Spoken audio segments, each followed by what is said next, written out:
औज़ुबिल्लाहिमिनश्शैतानिर्रजीम बिस्मिल्लाहिर्रहमानिर्रहीम। अस्सलाम वालेकुम दोस्तों, मैं हूं मोहसिन रज़ा और आप लोग देख रहे हैं virtual student support services YouTube channel. दोस्तों, आज की जो मेरी वीडियो है वो ACCA 501 बिजनेस फाइनेंस का हमारा जो GDP नंबर 1 आया हुआ है उस हवाले से है। दोस्तों, ये GDP हमारा इस सब्जेक्ट का पहला GDP है जो कि स्प्रिंग 2021 सेमेस्टर हमारा चल रहा है उस सेमेस्टर का है। दोस्तों, हम जीडीपी शुरू करने से पहले इसकी रिक्वायरमेंट्स की जानिब बढ़ेंगे और देखेंगे कि हमें इस जीडीपी के अंदर क्या कहा गया। दोस्तों, इसकी रिक्वायरमेंट्स आपको स्क्रीन के ऊपर नजर आ रही है जिसमें हमें बताया गया, suppose that mister Karim wants to invest in the stock of Fazal corporation, कि मिस्टर करीम जो है वो फजल कॉर्पोरेशन के अंदर इन्वेस्ट करना चाहते हैं। As the investor he is more interested in knowing that how quickly Fazal corporation will grow in future, और वो ये भी देखना चाहता है कि फजल कॉर्पोरेशन जो है वो फ्यूचर के अंदर कैसे ग्रो करेगी। After analysing the financial statements of the Fazal corporation he have come with the following information. वो फजल करीम कॉर्पोरेशन की जो है वो फाइनेंशियल स्टेटमेंट्स को देखता है और कुछ इंफॉर्मेशन जो है वो एक्सट्रैक्ट करता है, जिसमें रिटर्न ऑन एफर्ट है 12.5%, नेट इनकम है 750 मिलियन की, टोटल इक्विटी है 5000 मिलियन की, रिटेंशन रेशियो है जो कि 60% है, इंटरनल ग्रोथ रेट है जो कि 8.10% है। इसमें हमने करना क्या है, now as the financial consultant of mister Karim he ask you to calculate the sustainable growth of the Fazal corporation. हमने जो है वो सस्टेनेबल ग्रोथ कैलकुलेट करनी है फजल कॉर्पोरेशन की। You are also required to explain him, और हमने उसे ये भी बताना है why the sustainable growth is always greater than the internal growth rate, कि हमारी जो सस्टेनेबल ग्रोथ रेट है वो हमेशा इंटरनल ग्रोथ रेट से ज्यादा क्यों होती है। ये है दोस्तों हमारा जीडीपी। दोस्तों, इसके सोल्यूशन की जानिब बढ़ते हैं, और इसके सोल्यूशन में मैंने ये इंफॉर्मेशन जो हमें जीडीपी के अंदर दी गई है, जो कि return on effort, total equity, internal growth rate है, नेट इनकम है और रिटेंशन रेशियो, ये यहाँ पे मैंने शो कर दी है ताकि हमें जो है कैलकुलेशन के अंदर आसानी रहे। दोस्तों, इसके साथ मैं आपको बताता चलूं कि मेरा एक और यूट्यूब चैनल भी है जिसका नाम 24/7 टीचर्स ऑनलाइन है, जिसके ऊपर मेरे अपने रिकॉर्डेड लेक्चर्स अवेलेबल हैं जो आपके मुश्किल सब्जेक्ट हैं उनके, जिसमें आपके कंप्यूटर साइंस के सब्जेक्ट भी हैं, फाइनेंस के भी हैं, आपकी मैनेजमेंट साइंसेज के भी हैं, इकोनॉमिक्स के भी हैं, इंग्लिश के भी हैं, मैथ्स स्टैट के भी हैं। तो उसमें आपका ये ACCA 501 जो बिजनेस फाइनेंस का सब्जेक्ट है, इसके लेक्चर भी वहां पे अवेलेबल हैं। तो आप 24/7 टीचर्स ऑनलाइन को जरूर विजिट करें, और वहां पे अभी लेक्चर तो आई थिंक कि आपके मिड टर्म तक अवेलेबल हैं, आप उनसे जरूर फायदा उठाएं। दोस्तों, अब हम बढ़ते हैं इसके सोल्यूशन की जानिब। हमें जो है वो कहा गया कि हमने सस्टेनेबल ग्रोथ जो है उस कंपनी की वो कैलकुलेट करनी है। दोस्तों, सस्टेनेबल ग्रोथ कैलकुलेट करने के लिए जो हम लोग फार्मूला यूज करते हैं वो है return on equity multiply by B divided by 1 minus return on equity multiply by B.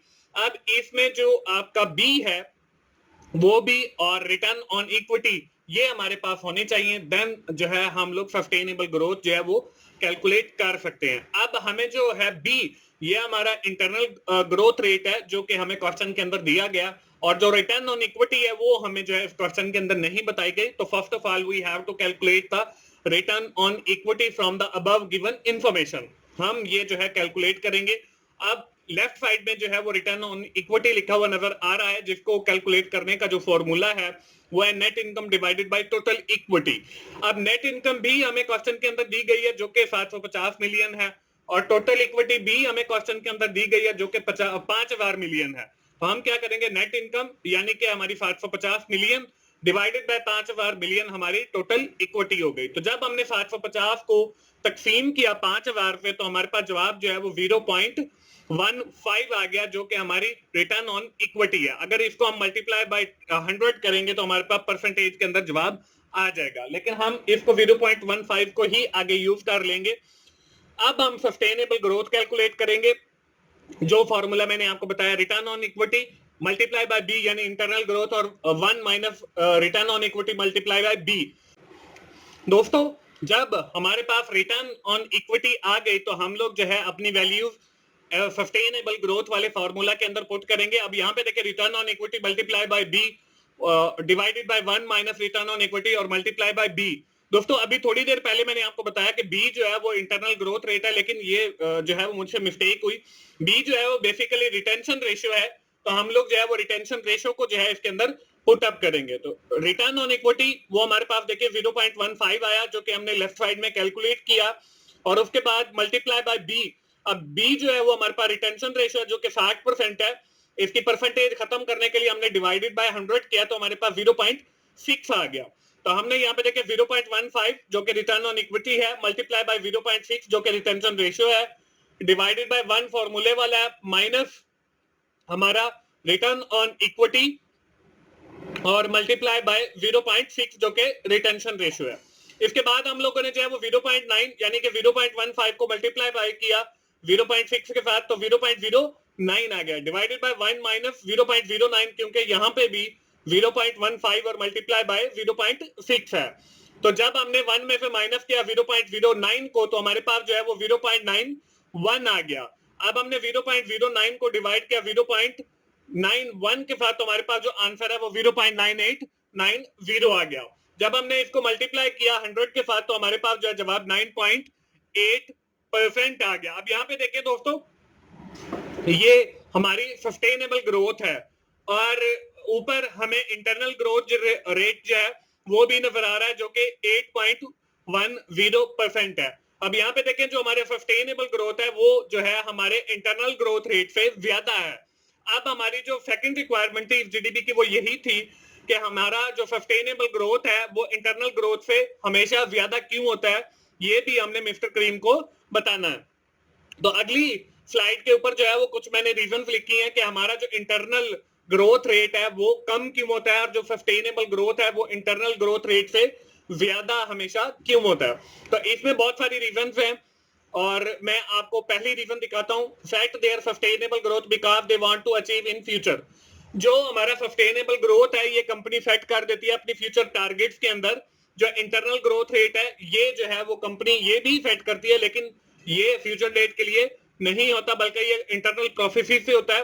तो हमारा जो सस्टेनेबल ग्रोथ रेट है ये कंपनी फ्यूचर के अंदर सेट करती है, और फ्यूचर के लिए सेट करती है और फिर उसको अचीव करती है। तो इसीलिए हमारा जो सस्टेनेबल रेट ग्रोथ रेट है ये ज्यादा होता है, क्योंकि कंपनी ने ज्यादा से ज्यादा अचीव करना चाहती है।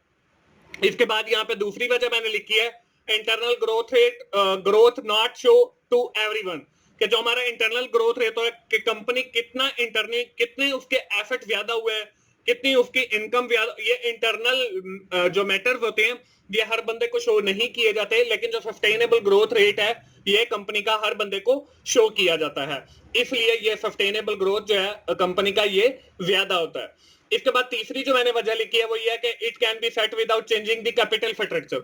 अब capital structure is the combination of equity and debt. अब हम जो सस्टेनेबल ग्रोथ रेट है ये without changing the debt and equity ये सेट किया जाता है। तो इसका एक फायदा ये भी है कि हम जो है वो सस्टेनेबल जो ग्रोथ है वो ज्यादा सेट करते हैं, ताकि हमारी जो इक्विटी है वो ज्यादा से ज्यादा हो और हमें डेट जो है वो ज्यादा से ज्यादा मिले। तो दोस्तों ये था हमारा आज का जीडीपी। उम्मीद है आप लोगों को आइडिया मिल गया होगा कि कैसे आपने जीडीपी सॉल्व करना है। दोस्तों आखिर में मैं फिर यही कहूंगा कि आप 24/7 टीचर लाइन को जरूर विजिट करें, और वहां पे जो मेरे लेक्चर्स अवेलेबल हैं आप उनसे जरूर फायदा उठाएं। दोस्तों मिलते हैं अगली किसी असाइनमेंट सोल्यूशन के साथ या जीडीपी सोल्यूशन के साथ। उस वक्त तक के लिए अल्लाह हाफिज।